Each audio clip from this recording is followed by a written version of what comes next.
Hi everyone, back again with another card. This time using just archival inks, archival and dye inks. Instead of using paint through my stencil, I'm using these great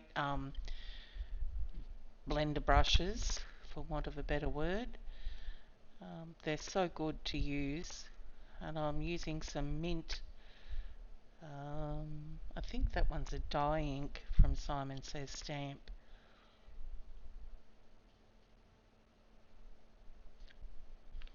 And the Tim Holtz Flourish layering stencil.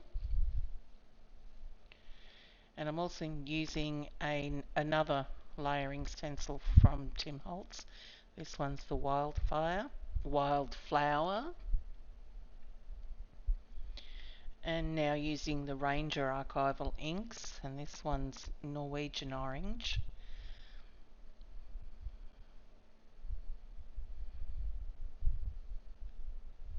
It goes over the green pretty good.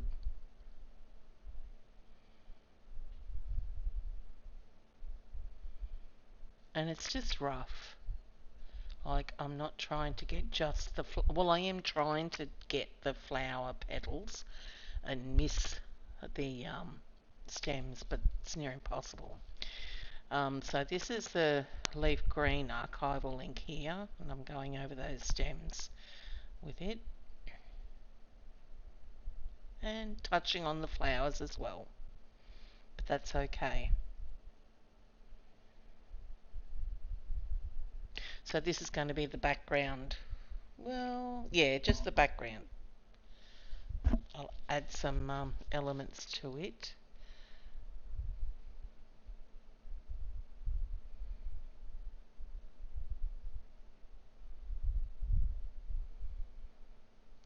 So I'm just going to cut it down to size, and I end up cutting it too narrow, so I then have to go and use the Flourish stencil again. So I wanted to get all of the flowers in.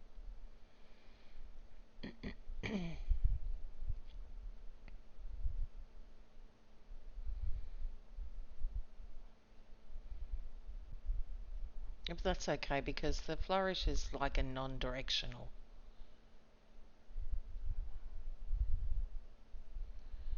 And not being too careful either.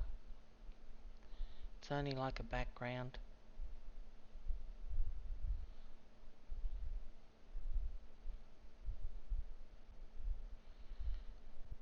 And then I'm going to ink around the edges with the same colour that I used for the Flourish background, which is the mint. Well, I thought it was. Maybe it was the leaf green. Anyway, taking some Onyx Black ink from VersaFine and stamping it on a piece of cardstock. And this is from the Simon Says Stamp Handwritten Greetings set.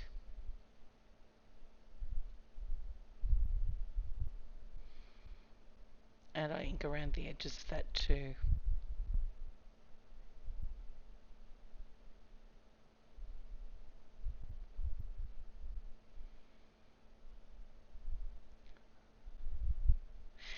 So what I'm doing here is just using, well, I'm making this one first, and then I'm going to make another one using the same sort of elements in a different orientation. And just to let you know that while you're actually making cards, it's good to make multiple of them in various forms, change the stamp, change the stencil using same colours, using different colours. So that's what I did here.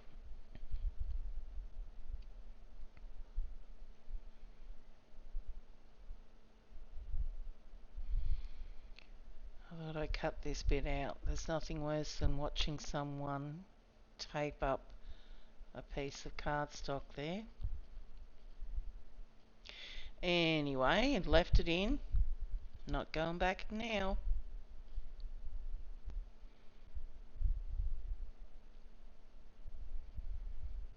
Yeah, that ribbon I adhered with score tape as well, just the 1/8 inch score tape. It helps it keep it in place. And you don't have any of that wet glue marks seeping through, so there we go. Now just attaching it to a card front there, which is white. And I think the black offsets the white. I just think it makes it look, it stands out a bit more. So I think I used about 8 inches of ribbon here with the bottom section there and the bow. So I'm using Helmar 450 quick adhesive glue here because it seems to work better than glossy accents with ribbon anyway. Then I decided to put some rhinestones on. I don't show you the drama trying to get them in position to place on the glue. That was so painful.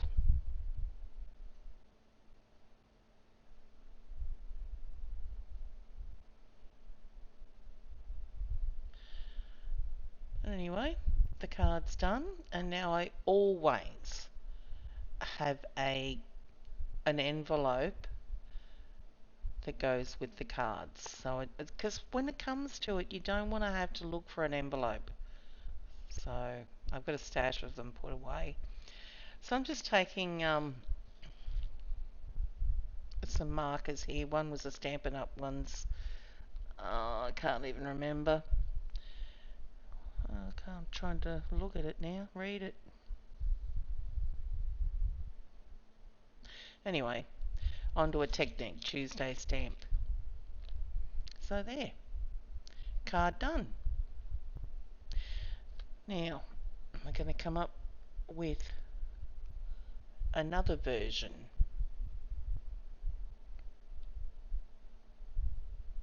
Soon. Okay, again we've got the white cardstock.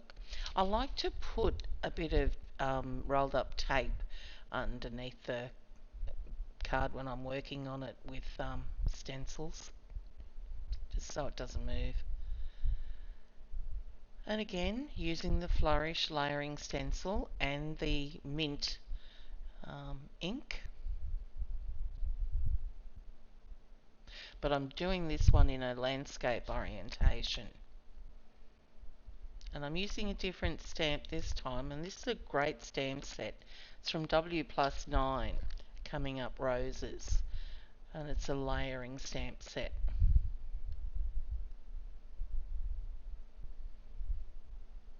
Didn't quite stamp too well, that one, but that's okay. I didn't quite position it properly either. So we had Venetian orange for the base of the flowers, and the leaf green for the leaves and stems, and then monarch orange for the detail of the flowers.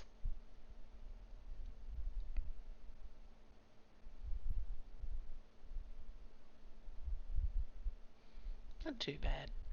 So yeah, thinking about what I'm going to do on the right, so I'm going to use that same ribbon that I used in the first card, and I'm going to adhere it down with some 1/8 inch score tape.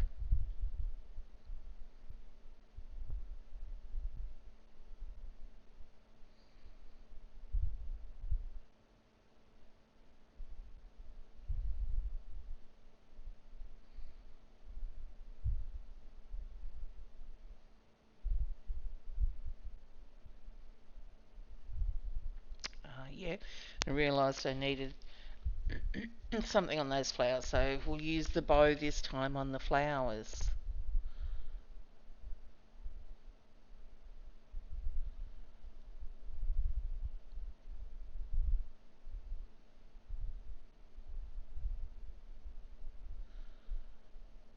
Okay, now the sentiment I think, yeah, Simon Says stamp, handwritten greeting stamp set.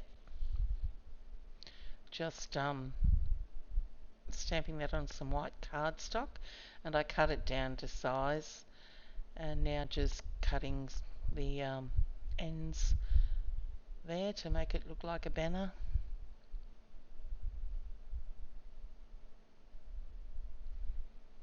Just to change it up a bit. And I'm going to ink around the edges of that as well with the mint ink from Simon Says Stamp.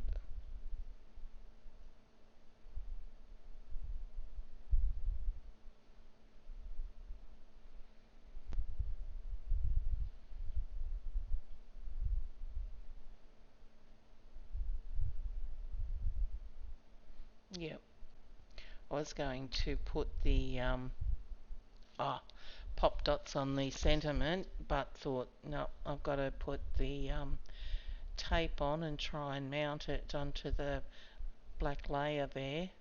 So it would have been easier rather than having the bulk of the bow.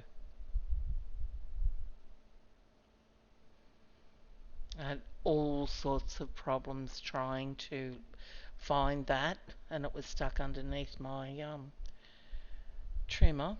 But anyway, I cut it down. I had problems cutting it down, so I had to cut it down further. I was going to go from edge to edge, but it didn't work out that way.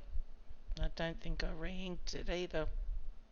So now I'm going to pop this sentiment up on some pop dots.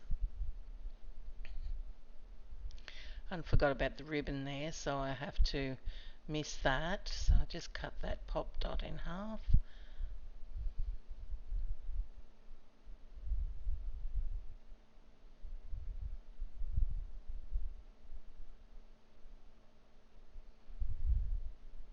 So the same sort of colouring, but a different card. Well, it's a sympathy card, but it's a different orientation, still using similar products.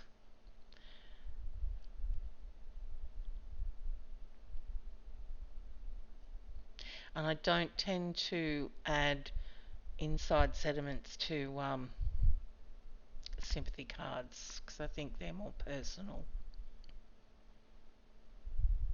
Okay, now the envelope. Well, I tried to stamp this stamp with the mint, but it just wasn't coming up on it. Did not want to work at all. And I'm not using a stamp positioning tool, which I should have, because when I go to put the leaf green on it, I was off by a mile. But anyway, it's only an envelope, and it'll do. So well done. Thanks for watching, guys, and I'll be back soon with another card or journal page.